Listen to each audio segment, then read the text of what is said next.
갈라디아서를 올해 4월 마지막 주에 시작을 했더라고요. 오늘이 29번째 시간입니다. 아마 다음 주에 마치게 될 텐데,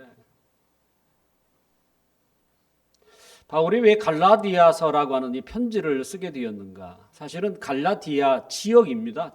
지역에 있는 교회들에게 보낸 편지예요. 바울이 그 지역의 교회를 세우고 나서 또 다른 지역으로 이 교회를 세우기 위해서 갈라디아 지역을 떠났을 때에 이 갈라디아 지역에 하나님의 말씀을 가르치는 선생이다. 더군다나 그 모교회라고 할 수 있는 예루살렘 교회, 거기 출신이다. 그러면서 바울이 세웠던 교회에서 말씀을 가르치는 거죠. 그런데 그 말씀이 바울이 가르친 말씀이 아닌 거예요. 그러면서 자신들이 전하는 것이 진짜고 바울이 전한 내용은 반쪽짜리다. 그러면서 갈라디아 지역에 있는 여러 교회들을 찾아가면서 그 이야기를 계속 하는 거죠.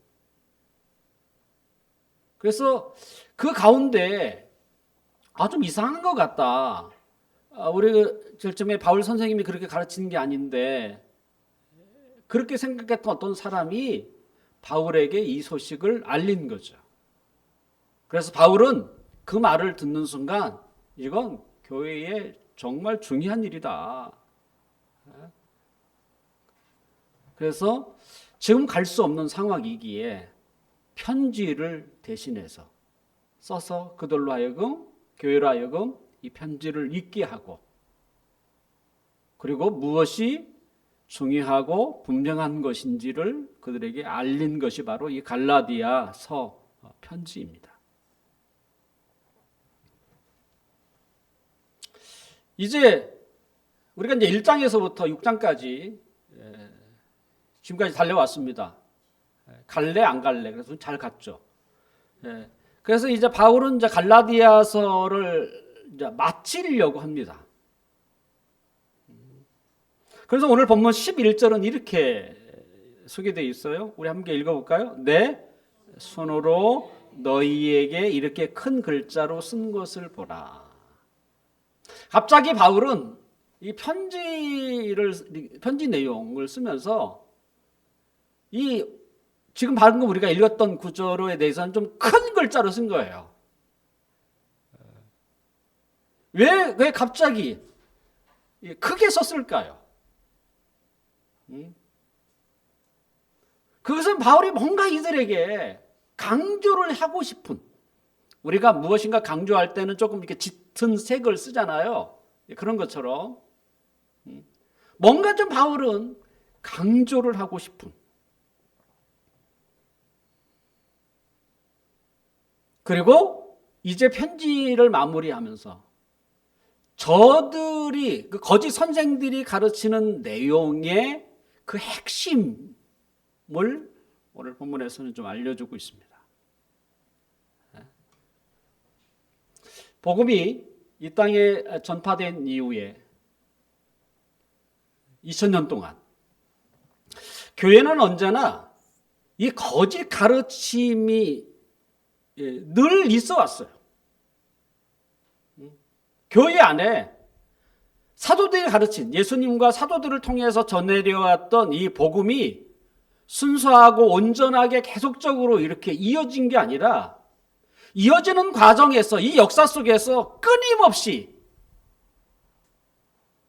새빨간 거짓말은 아니어도 약간 좀 이렇게 비스무리한 거짓 가르침이 끊임없이 있었다는 것이죠. 그 거짓 가르침을 전파한 사람들은 늘 새로운이라는 이름으로, 이거 새롭게 깨달은 거야, 새롭게 발견한 거야. 그래서 사람들로 하여금 그래? 관심을 갖게 하고. 그래서 그들로 하여금 점점 그들의 마음이 이 순수함과 온전한 하나님의 말씀에서 조금씩이에요. 빗나가도록 했다는 것이죠.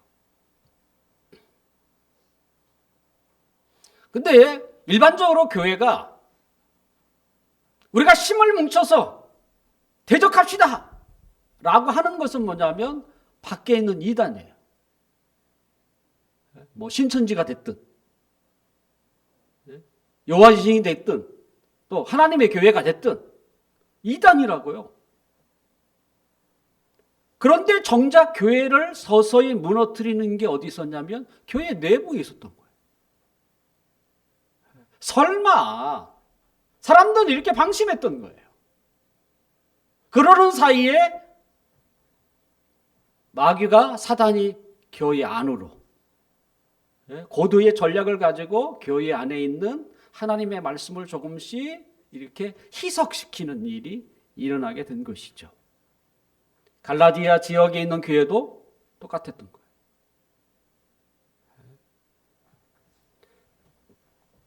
결과적으로 교회 성도들로 하여금 그의 삶을 하나님의 풍성한 세계로부터 그대로 황폐한 삶으로 이끌었던 것이 뭐냐면 교회 내부에 있었던 거예요. 뿐만 아니라 우리가 세상이라고 하는 이 거친 세상과 맞서 싸워서 능히 승리할 수 있는 이런 놀라운 능력을 발휘하지 못하도록 했던 것이 이단이 아니었어요. 교회 내부에 있었다는 거예요. 그러므로 바울은 우리가 싸워야 할 적은 밖에 아니다. 분명 적도 밖에도 싸워야죠. 이단도 싸워야 되지만 그거보다도 조용히 우리가 방심하는 사이에 우리의 삶을 엉망으로 때로는 황폐하게 만드는 교회 내부의 적에 우리가 더 주의해야 하고 경계해야 한다. 그 얘기를 하고 있는 것이죠. 그러면서 교회에 들어온 이 거짓 가르침에 그들이 말하려고 하는 궁극적으로 말하려고 하는 그 포인트가 뭐냐, 핵심이 무엇이냐, 그것이 오늘 바울이 우리에게 전해주려고 하는 내용입니다. 그것은 두 가지였습니다. 첫째, 12절을 함께 볼까요? 12절 우리 함께 읽어봅시다. 시작. 무릇 육체의 모양을 내려 하는 자들이 억지로 너희에게 할례를 받게 함은 그들이 그리스도의 십자가로 말미암아 박해를 면하게 함뿐이라. 바울은 예리한 지성을 가지고 이 거짓 가르침을 가르치는 자들의 궁극적인 핵심이 무엇인가, 이것을 이렇게 잡은 거죠. 한마디로 갈라디아 지역의 교회들에게 왔던 그들의 가르침을 분석해 보니까 그것은 혼합주의라고 이렇게 표현할 수 있습니다. 그러니까 무엇이든지 다 혼합이에요. 혼합.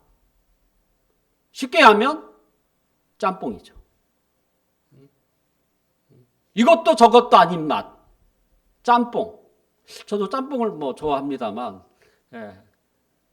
복음에 있어서는 짬뽕은 그죠, 우리가 경계해야 되는 거 아닙니까? 일반적으로 하나님의 자녀가 되는 어떻게 됩니까?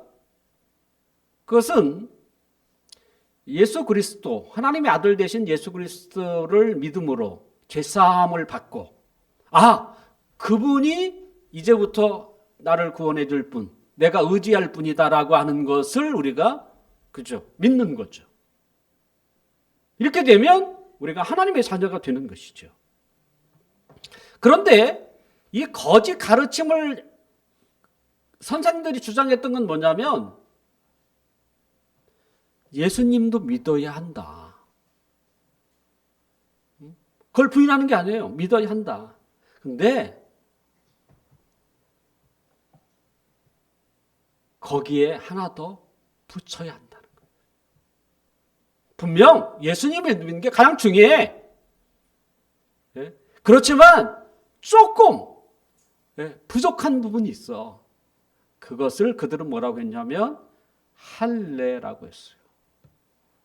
할례. 할례는 유대인들이 하나님의 자녀로서 내가 하나님의 자녀입니다라고 하는 것을 이렇게 표시하는 거예요. 육체에 표시하는 거죠.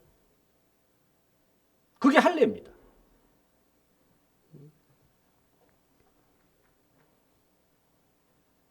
우리가 하나님의 자녀가 될 때에 중요한 게 뭡니까? 마음이죠. 과연 내 마음이 예수님을 내 마음으로 내가 믿느냐라는 거잖아요. 받아들일 수 있냐, 내 마음이. 그리고 마음으로 받았으니까 가감히 다른 사람에게 입술로 고백할 수 있느냐. 나는 예수님이 나의 죄를 사해 주셨다는 것과 그분이 이제부터 나의 인생의 주인이라는 것을 내가 시인합니다. 공개적으로 다른 사람들에게. 이렇게 되면 우리가 저 사람은 하나님의 일단 자녀인가 보다 그러죠. 그런데 이 거짓 선생들은 마음으로 믿고 입으로 시인하는 것을 넘어서 부족하다. 몸에 우리가 가지고 있는 몸이죠. 몸에 표시도 해야 한다. 그것이 뭐냐? 할례라는 거였대요. 더군다나 믿음의 조상 아브라함도 이 할례를 받았다. 그리고 지금까지 수천 년 동안 하나님의 백성이라는 표시로 할례를 늘 행했다. 더군다나 구약 성경을 봐라. 할례를 받으라고 하지 않느냐. 이렇게 나오는 거예요. 여러분 그렇게 얘기하면 의심할 수 있겠습니까? 믿음의 조상도 그렇게 했다 그러지. 그 다음에 수천 년 동안 그것이 지금까지 내려왔다 그러지. 또 구약 성경을 펼쳐보면 너희는 할례를 받아라. 하나님의 명령도 나오지.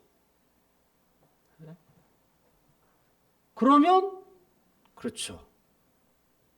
받아들일 수밖에 없는 거예요.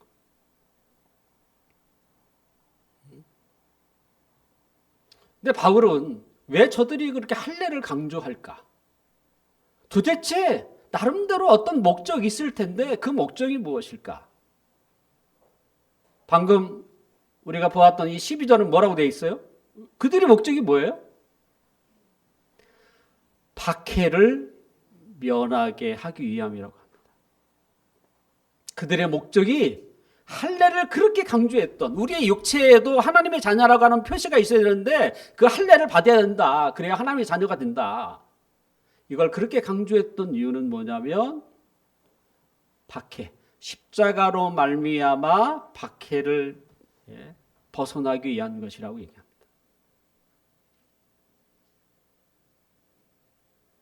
자, 하나님의 자녀가 되는 우리가 되었을 때에는 두 가지 면이 존재하죠. 먼저 우리가 하나님의 자녀가 됐다는 말은 하나님이 우리의 아버지가 된다는 얘기고 내가 하나님의 자녀가 되었다는 얘기잖아요. 하나님의 아들, 딸이 되었다는 얘기죠. 그렇다면 이제부터 나는 어떻게 하나님의 것을 어떻게 내가 누릴 자격이 생겨요. 왜냐하면 그분은 나의 아버지니까.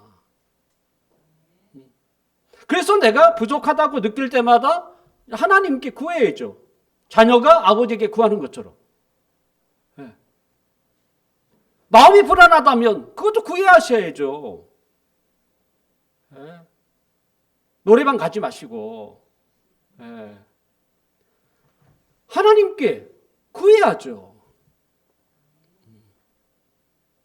무엇이 필요하다고 할 때도 구하셔야죠. 우리가 이번 주부터 암송하는 요절도 뭐예요? 내가 지혜가 부족하다. 그러면 하나님께 구해야죠. 왜냐하면 하나님은 인간 아버님 그거 안 돼요. 줄 수가 없어요. 지혜를 줄 수가 없어요. 근데 하나님은 뭐예요? 주실 수 있다는 거야. 이렇게 좋은 아버지가 세상에 어디 있어요?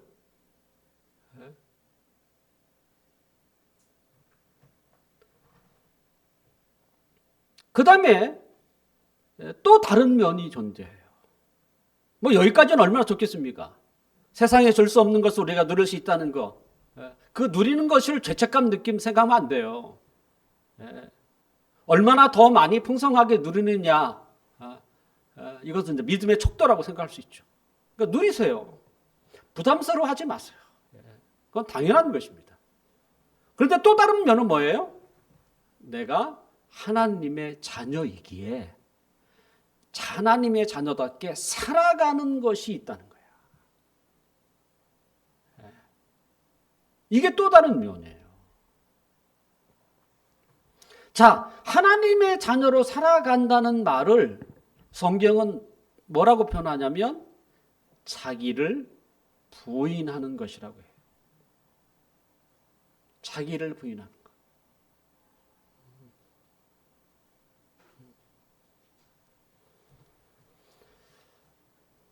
많은 사람들은 이 세상에 태어나서 누가 가르쳐주지 않아도 자기 중심적으로 삽니다. 그건 누가 가르치는 게 아니에요. 모든 사람이요, 공이 자기 중심으로 살아요. 남을 위하여 뭘 한다고 할지라도 자기 때문에 하는 거예요. 모든 게 자기 중심입니다. 자기가 선한 일을 했는데 남이 안 알아준다. 그러면 기분 나빠요. 왜 기분 나쁩니까? 자기 중심이니까.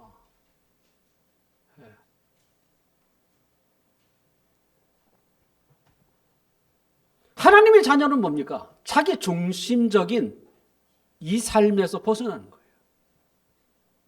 하나님과 타인 중심의 삶으로 바뀌어가는 것이죠. 이게 하나님의 자녀의 삶이에요. 이 자기 중심에서 자기를 부인하는 삶이 이건 쉬운 일이 아닙니다. 한꺼번에 되지도 않아요. 조금씩이에요. 조금씩. 하나씩 버리는 일이요. 보통 어려운 게 아닙니다. 자기 부인하는 것이 어려운 이유는 거기에는 뭐냐면 자기 십자가가 있어요. 이 십자가는 때로는 불편함이 될 수도 있습니다. 때로는 고통일 수도 있습니다. 또는 핍박일 수도 있어요. 때로는 이 역경, 어려운 과정일 수도 있습니다. 그러니까 자기를 부인하는 것이 그렇게 쉽지 않은 거예요. 왜냐하면 자기를 부인하려고 하면 뭐예요? 참아야 되고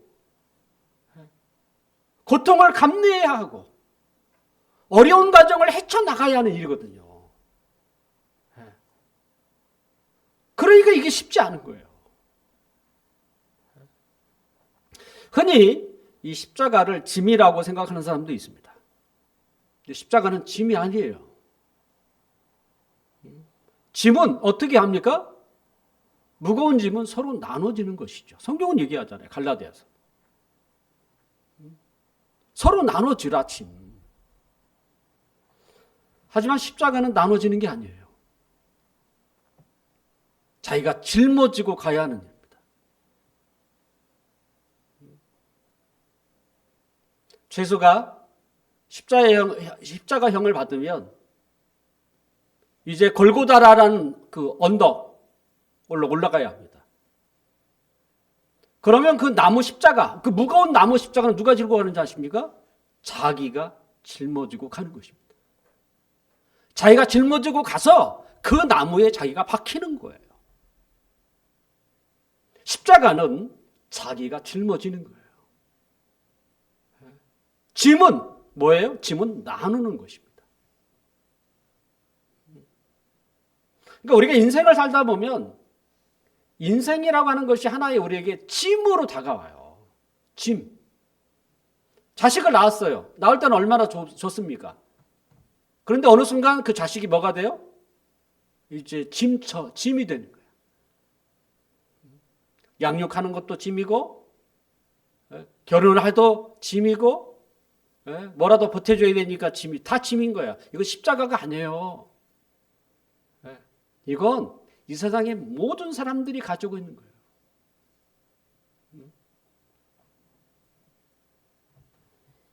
내가 어느 날 병에 걸렸다. 이게 십자가입니까? 짐입니까? 이건 짐이에요, 짐.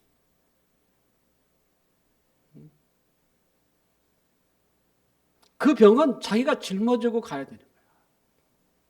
다른 사람이 나눠 가질 수 없어요.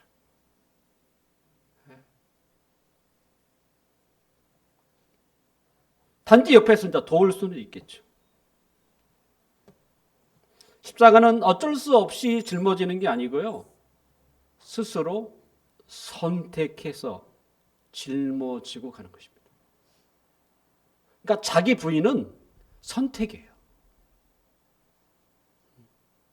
내가 부인을 할 것인지 아니면 나의 중심적으로 살 것인지. 근데 자기 중심으로 살면 편해요. 고통도 없어요, 별로. 하지만 자기를 부인하면 거기에 따른 십자가가 생겨요.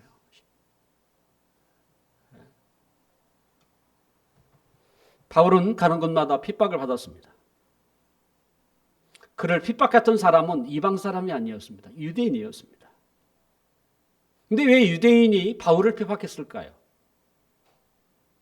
그것은 바울이 할례를 받지 않아도 하나님의 자녀가 될 수 있다고 사람들에게 말했기 때문입니다. 그 말을 하지 않았으면 바울은 유대인에게 핍박을 받을 일이 없어요. 제 거짓 선생들이 왜 할례를 그렇게 강조했겠어요? 그것은 핍박을 받지 않기 위해서였습니다.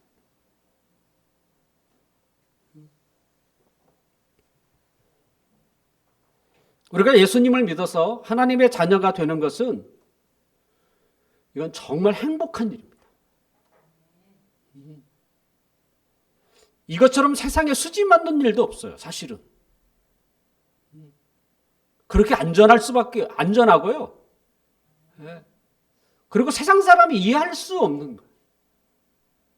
그들은 죽었다 깨어나도 하나님의 자녀가 되는 이 복을 이해를 못해요. 그런데 그런 축복에도 뭐가 있어요? 고난도 있다는 것이. 고난도 있어요. 결국 하나님의 자녀에게 축복과 고난은 동전의 양면처럼 돼 있어요. 하나님의 자녀이기에 하나님으로부터 은총을 받아 살아가는 것도 있지만 하나님의 자녀답게 살려고 하다 보니까 뭐예요? 십자가를 져야 할 수밖에 없는. 그래서 로마서 8장 17절에 보면 자녀이면 또한 상속자, 하나님의 상속자요. 그리스도와 함께한 상속자니 우리가 그와 함께 영광을 받기 위하여 고난도 함께 받아야 할 것이다. 이렇게 돼 있어요.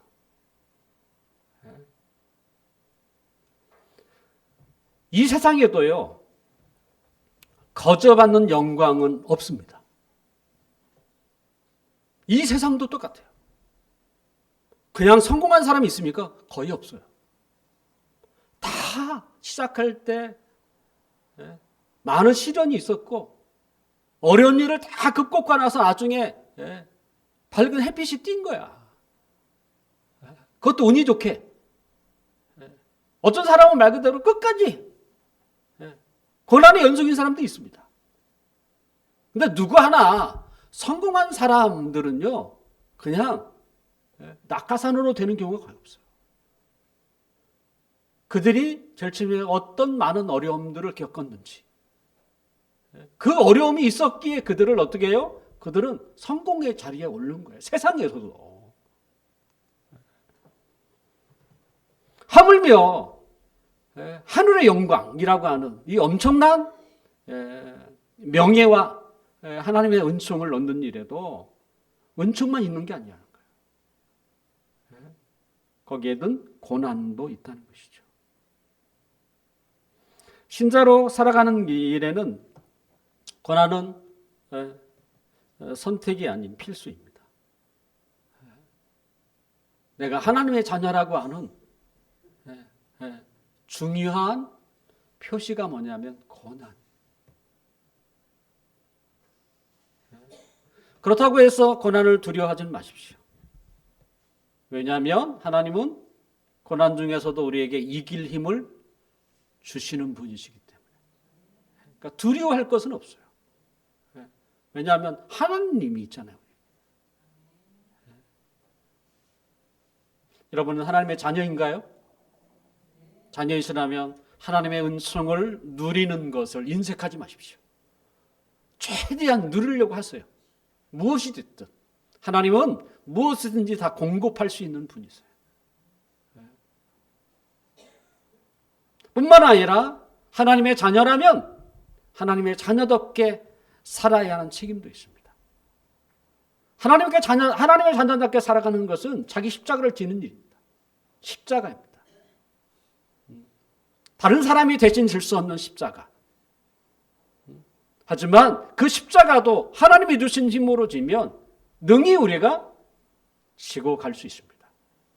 우리 모두가 그와 같은 하나님의 자녀로서 이 두 가지를 은총과 고난을 기쁘게 여기고 또 그것을 잘 감당할 수 있기를 주님의 이름으로 축원드리겠습니다. 자, 유대인들에게 있어서 하나님의 자녀라고 하는 표시가 뭐였다 했어요? 할례라면 지금 그럼 기독교에서 교회에서 뭐가 비슷하다고 할 수 있을까요? 그것은 세례입니다. 지금은 세례라고 할 수 있죠. 할례나 세례나 그것은 죄사함에 대한 상징입니다. 내가 하나님의 자녀라고 하는 구원의 확실한 증표는 아니에요. 내가 세례받았다고 해서 내가 하나님의라고 하는 하나님의 자녀가 되었다고 하는 구원의 확실한 증표는 아니에요. 오늘 본문 15절에 보니까 이렇게 되어 있습니다. 할례나 무할례가 아무것도 아니로되 오직 새로 지으심을 받는 것만이 중요하다. 그러니까 몸에 무슨 유대인들은 몸에 할례를 받고 또 기독교는 세례라고 하는 그렇죠? 세례를 받잖아요. 세례 교육을 받고 그리고 목사님으로부터 이렇게 약식 세례를 받아요. 그게 중요한 게 아니라 중요한 것은 뭐냐면 내가 하나님의 자녀인가라고 하는 내가 하나님으로부터 새롭게 지음받은 하나님의 자녀인가 그것이 중요하다는 것이죠. 그러므로 이 하나님의 자녀가 되었다면 하나님의 자녀로서 누리는 이 영광, 하나님의 은총 이것만 강조하면 안 되죠. 그건 한쪽짜리인 거예요. 말 그대로. 거짓 선생들이 가르쳤던 것처럼. 하나님의 자녀에게는 뭐예요?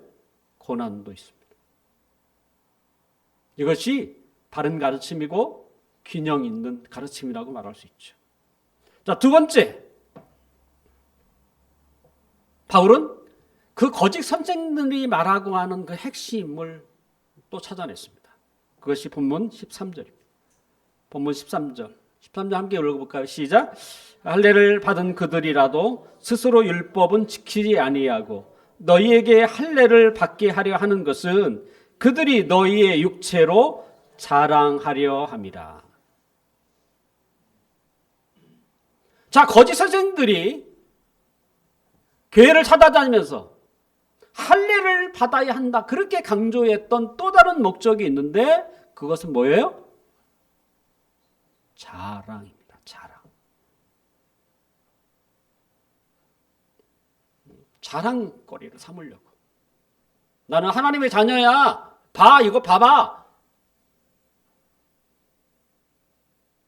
뿐만 아니라 어떤 사람은 나는 하나님의 자녀야. 교회에서 세례 받았어. 자랑거리를 삼으려고 하는 것이죠. 어떻게 보면 이 할례를 강조했던 사람들은 저 사람들을 할례를 저렇게 강조하니, 그러니까 하나님의 법을 잘 강조하니 당연히 그들은 율법을 잘 지킬 것이라고 생각했지만 거짓 선생들은 율법을 잘 지키지 않았어요. 할례만을 강조했던 것이죠. 네? 결론적으로 그들은 할례만을 강조한 이유가 뭐냐면 다른 누군가에게 자신을 자랑하고 싶은 거예요. 나는 할례 받은 하나님의 자녀야.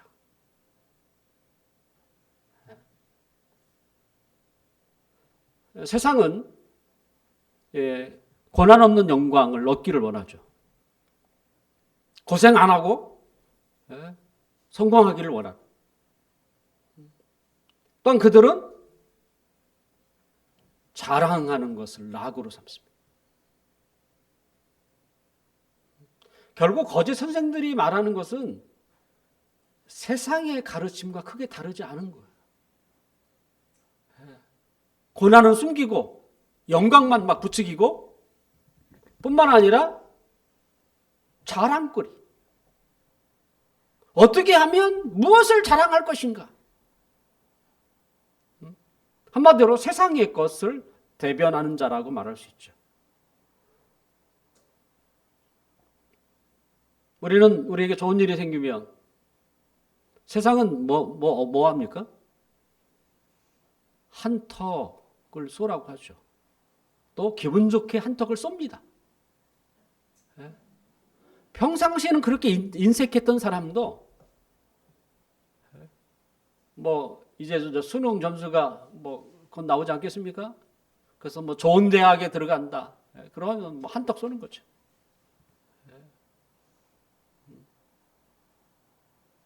왜냐하면 그들에게 있어서 그들의 인색한 마음도 넓은 마음으로 이렇게 포용할 정도로 자랑거리가 그들에게 있어서 중요한 삶의 목표인 거예요.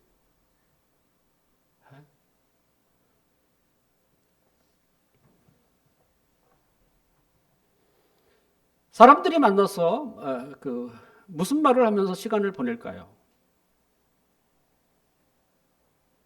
우리는 다른 사람의 말을 굳이 듣지 않아도 우리 가까이 있는 사람들하고 우리가 대화하는, 우리가 대화할 때 주제가 뭐지?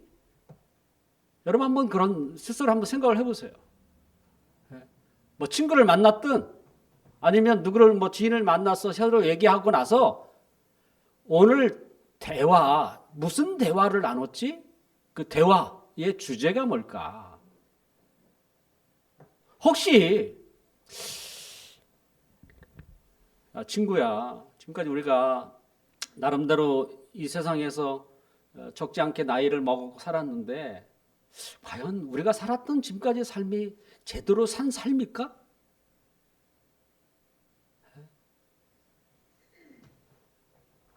때로는 어르신들이 더 안 할지도 모르겠습니다만 과연 죽은 다음에 천국이나 지옥이 과연 있을까? 우리가 한번 진지하게 한번 토론해 볼까?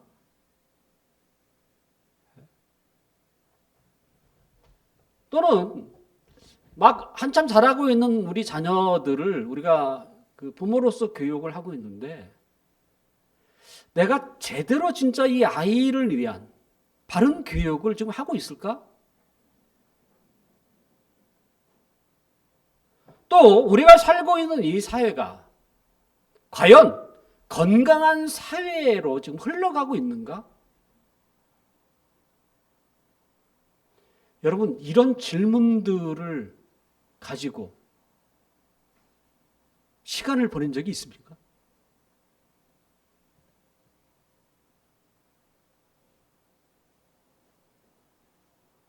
거의. 그 넓은 카페에 앉은 사람들, 그들에게 불쑥 나타나서 혹시 이런 질문을 가지고 시간 보낸 사람 있냐고 물어보면 아니, 한 명도 없을 것 같아.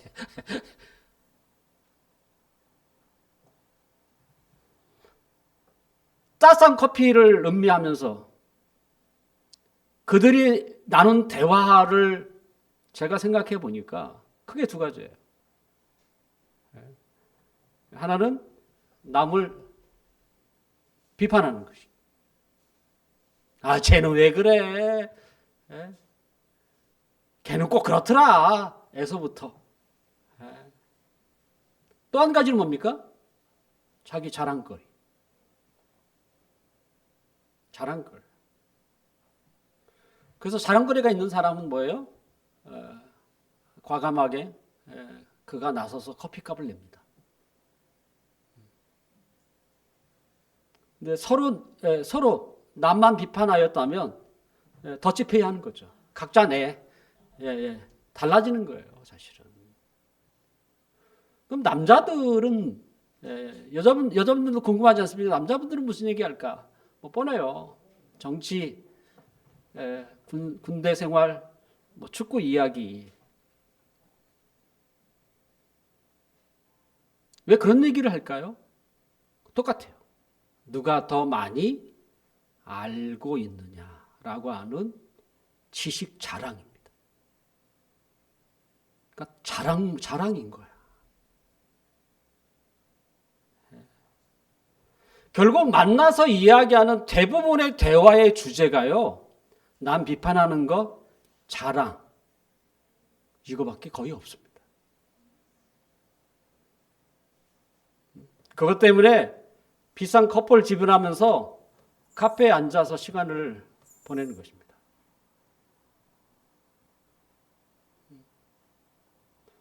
결국 세상은 그런 것인 거예요.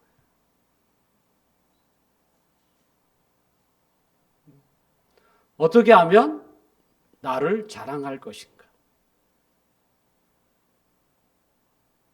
바울은 분명 바울도 자랑하고 싶은 내용이 있어요.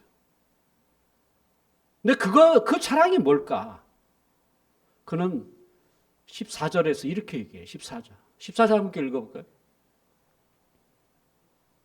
같이 한번 읽겠습니다. 시작. 그러나 내게는 우리 주 예수 그리스도의 십자가 외에 결코 자랑할 것이 없으니 그리스도로 말미암아 세상이 나를 대하여 십자가에 못 박히고 내가 또한 세상에 대하여 그러하니라. 이 구절은요, 과연 우리가 저런 말 할 수 있을까? 어떤 구절이냐면 이런 겁니다. 세상이 나를 대하여 십자가에 못 박히고 내가 또한 세상에 대해서 그러하다.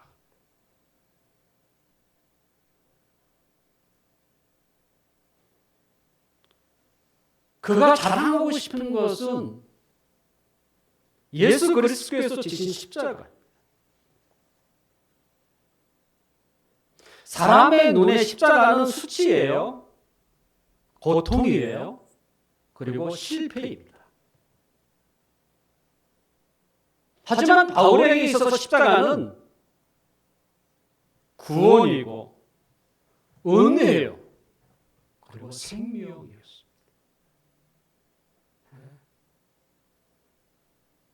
자기가 십자가 때문에 눈이 뜬 거예요.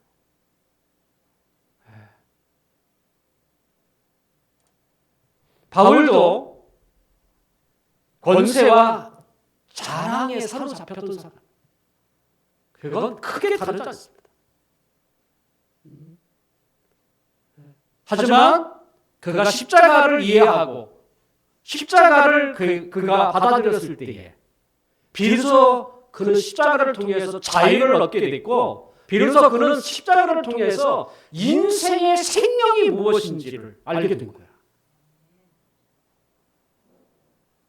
그러니까 그때부터 자기에게 자랑거리는 십자가밖에 없고 자신이 그동안 굳게 붙잡았던 세상에 대해서 어떻게 해요? 못을 박았어요. 결별을 했어요. 결별입니다. 세상이 나에 대해서 뭐라고 하든 난 관심 없어. 나도 세상에 대해서 못을 박았어요. 세상에서 추구하는 것, 세상에서 목표로 하는 것, 거기에 못을 박았어요.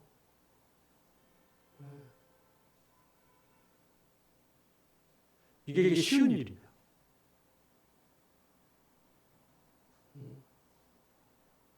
근데 하나님이 우리에게 요구하는 게 그거예요.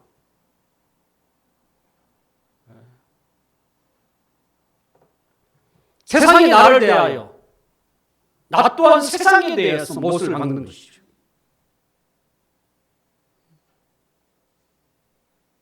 이게 믿음 있는 사람이고요. 이게 성숙한 사람입니다.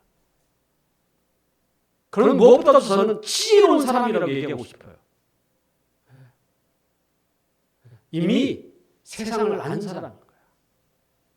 세상이 얼마나 허무하고 헛되고 또 썩어질 것인 것을 알고 있는 사람인 거예요. 십자가를 통해서 그걸 본 거예요. 그러니까 과감히 세상에 대해서 못을 막는 거야.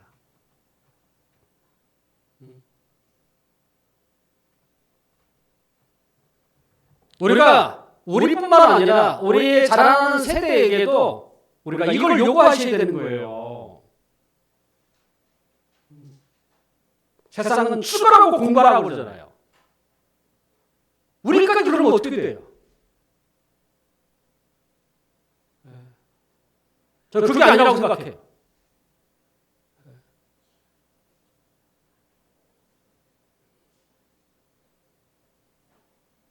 그렇다고 해서 게을러지거나 나태해지라는 얘기가 아니에요.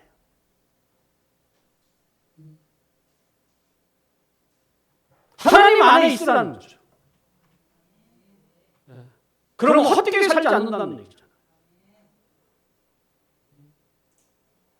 공부가 제일이다라고 생각했던 사람들의 그게 뭐가 남을 건데요?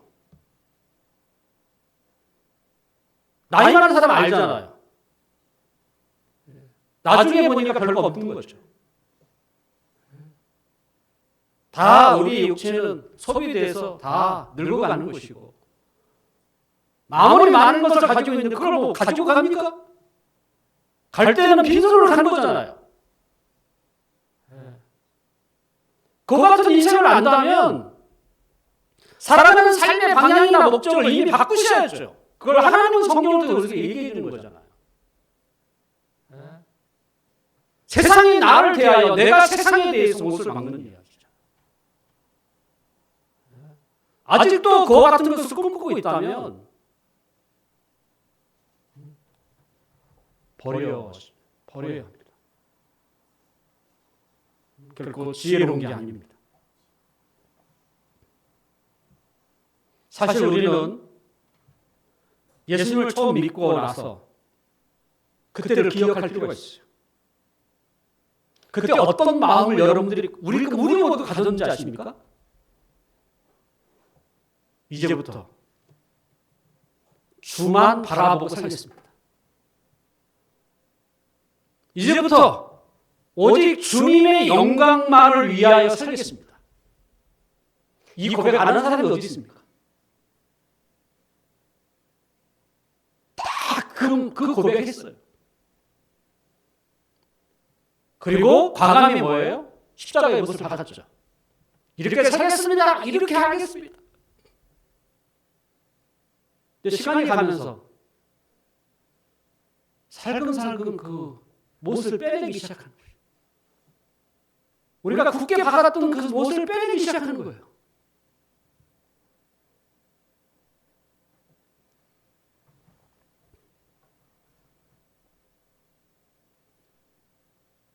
그러면 안 되는 거죠. 처음 초심의 마음으로 돌아가는 거예요.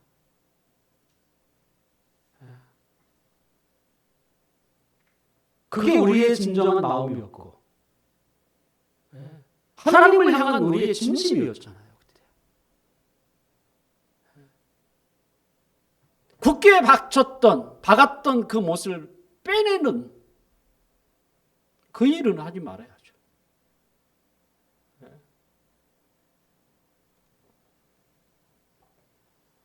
더구나 그것을 더욱 부채질한 게 뭡니까? 이 강단에서 거지 가르치고 있는 거. 어떻게 가르칩니까? 혼합주의예요. 하나님도 잘 믿고 세상에서도 잘 되고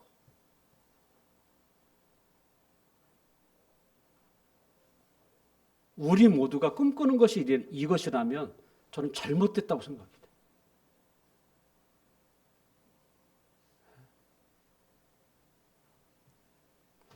세상에서도 복락을 누리고 또 저 세상인 천국에서도 누려야 한다는 것이죠.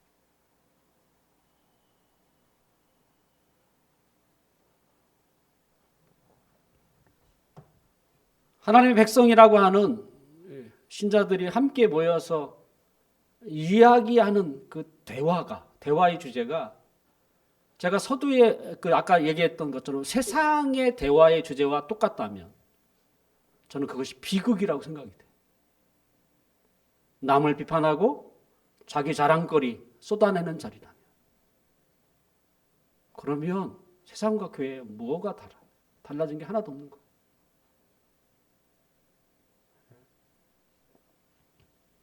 우리가 함께 만나서 나눠야 할 대화가 뭐가 되어야 합니까? 믿음으로 살다가 받는 여러 가지 시련을 이야기하고 또 자신의 약함과 부족함이 얼마나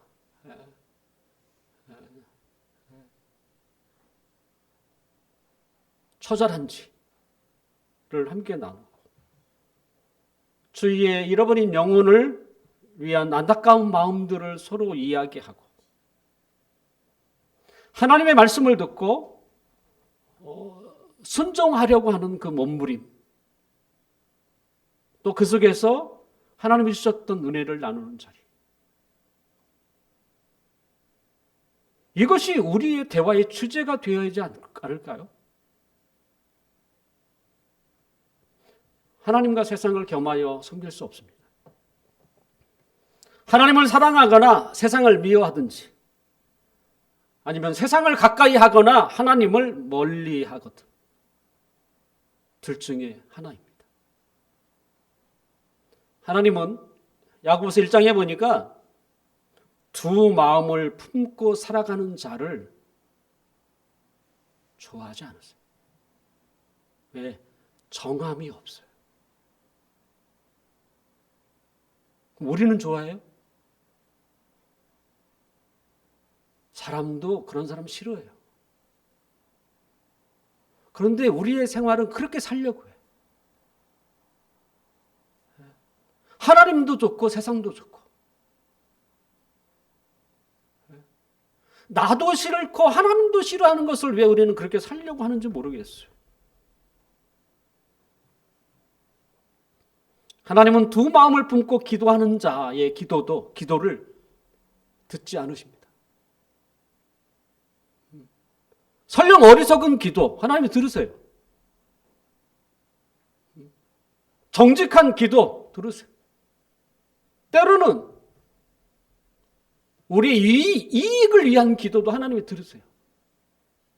근데 두 마음을 품고 기도하는 것을 하나님이 아예 들을 생각을 안 하세요. 왜? 그 사람 마음이 어디에 있는지 모르니까.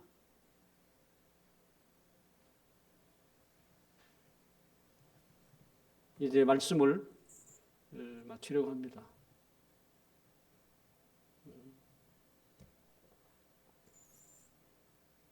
우리의 적은 외부뿐만 아니라 내부에도 있습니다.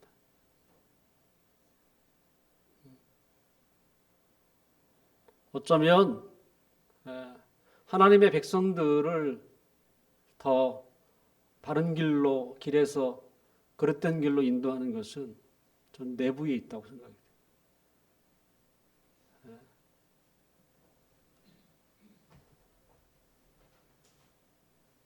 바울이 갈라디아 교회를 염려한 것처럼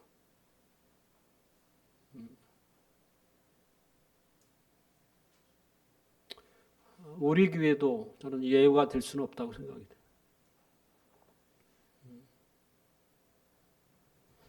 하나님이냐 세상이냐. 하나님과 세상을 겸히 잡을 수는 없습니다. 근데 세상의 것을 안 잡아도 돼요. 아까 하나님 안에서 하나님이 주신 은총이 있잖아요. 그거 붙들고 살면 되죠. 뭘 바라십니까?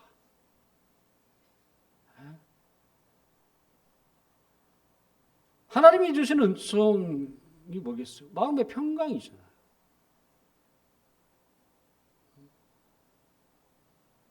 그건 세상이 줄 수 있는 것도 아니에요. 그리고 부족하면 하나님께 구해서 그렇게 넉넉하지 않지만 그래도 필요한 걸 받고 살면 되죠. 그게 부족함이 없는 거예요. 여호와는 나의 목자시니 내게 부족함이 없다 이렇게 써 있어요. 근데 우리는 여기 만족이 안 돼. 부족함. 더 많이 쌓고 살아야 한다고 생각을 해요. 부족함이 없으면 되는 거예요. 여호와는 나의 목자시니 내게 부족함이 없느니라. 그러면 됐죠.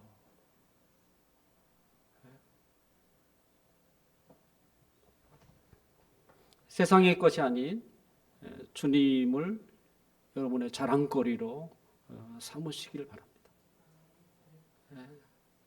그것이 바울의 행복이었고 기쁨이었다면 이제 우리의 행복이고 기쁨이 됐으면 좋겠어요. 그래서 분명 이건 한순간에 되는 일은 아닐 것입니다. 하지만 끊임없이 여러분들이 기도부터 바꾸셔야 돼요. 세상에 대하여 혹시 그 못을 다시 뺐다면 다시 가세요. 그리고 다시 박으세요. 다시 가서 박으셔야 돼요. 내가 이제부터 주님을 위해 살겠습니다. 주님만을 바라보며 살겠습니다. 그리고 다시 가지 마세요. 내 죽는 그 순간까지 그렇게 살겠습니다. 이런 마음으로 살아가는 우리 성도들이 되시기를 주님의 이름으로 축원합니다. 기도하겠습니다.